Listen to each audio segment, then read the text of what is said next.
Hi. I am starting to hate the term Christian.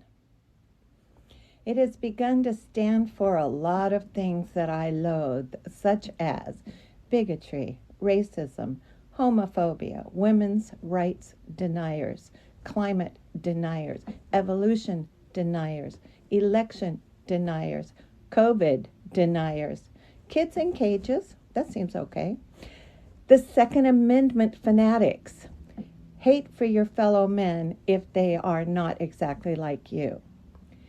Democratic socialism, they hate that.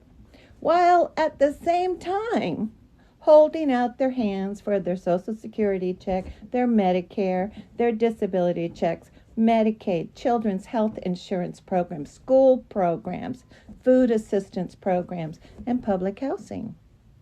Got the handout for that.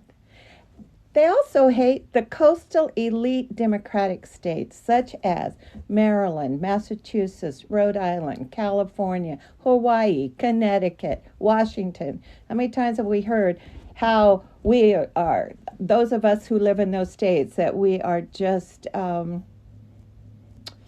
we just don't count because we don't know what it's really like to grow up in America. However, when some form of disaster, such as a climate disaster, strikes these Christians and their red states, they have their hands out asking the federal government to help them. Now, I find it interesting that of the 10 states who contribute the most to the federal government, only 2, Texas and Florida, are consistently red states. So they hate us, the blue states, but they want our money. Now, does this all mean that I hate everyone who goes to church? No. There are some really good people who believe in a God. And though I don't like the term Christian, I am a fan of people who act Christ-like. Some of the teachings of Christ are, thou shalt love thy neighbor as thyself.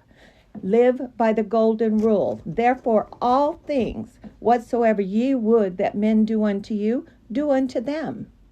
He taught forgiveness when asked how many times they should forgive someone who's done wrong against him. He said, 7 times 70 times you shall forgive. He said, blessed are the merciful, for they shall receive mercy. And blessed are the peacemakers, for they shall be called the children of God.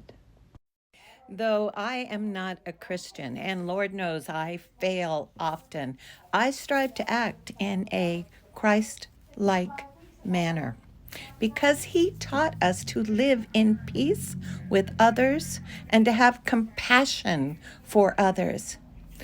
Even though I study the word of Christ often, I can never call myself a Christian. There is simply too much hateful baggage tied up in that term for me. Bye-bye.